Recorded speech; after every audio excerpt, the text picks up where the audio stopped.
I've seen many people talking about their preference between a soft cover book and a hardcover book.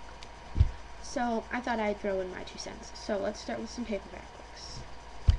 Paperback books can come in mass market, which are the least expensive because they're between $5 and $7, and they're very compact and easy to travel with, or like throw in your bag or something, and easy to hold and everything. Then you can get trade paperbacks, which are a little bit more expensive depending on the thickness of the book. This is only is $2 more than this.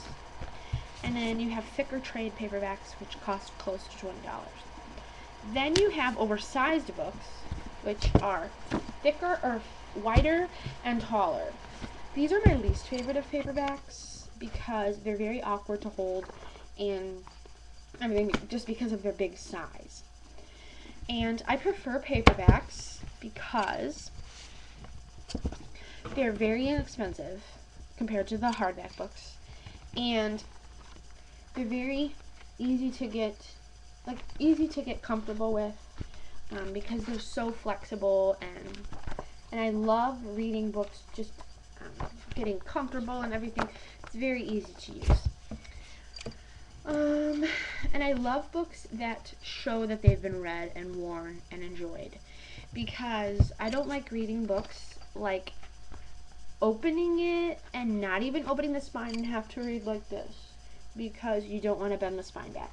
You know what, to me, I want to be comfortable with my book and I want to enjoy it, so I'm going to crack the spine, I'm going to do it dog-eared it, I'm going to do whatever, because these are my books and I want them to be enjoyed. Okay, a lot of people like hardcover books, and I can see why, just because they look nice on your shelf and everything, but so can softback books too. Anyway, you can get a dust jacket, books with dust jackets that remove like this, and when I read hardcover books, I do take the dust jacket off, because that's silly to read with it on, because it'll slip around and it'll get ripped. But, a negative too, these also can get damaged, but just not as easily. The corners can get rounded out, and the binding parts, these end parts, can get either flattened or ripped or something. But the spine is just like cracked as easily. But same with me, like I spread it out. I don't read them like you only hold it like this so it still stays fresh. No. Another way a hardcover book can come is with like a sleeve, kind of like a movie. These still have the same thing because it's essentially the same thing, it's just with a cover. And another way, it just comes with the cover already on the book with no dust jacket. So they all kind of have the same way.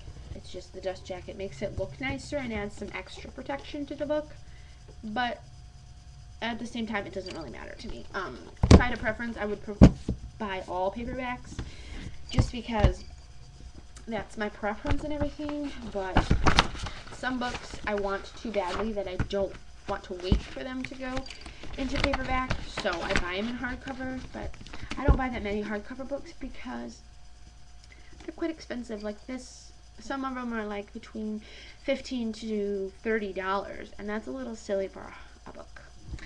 But yes, if they only come in hardback, then I only buy them. That's okay. But I do prefer the paperbacks because I just do. And I also love books that are used. That sounds crazy, but like this is written in. I love books that are written in and that shown that they were enjoyed, because to me books are meant to be read and are meant to be enjoyed. And like I said, I don't like reading books barely opening the cover or the pages. I like to get comfortable with my book and enjoy it. So yes, that is my opinion on the debate between a soft cover and hardcover. So yeah, that's about it. Thanks for watching. Bye.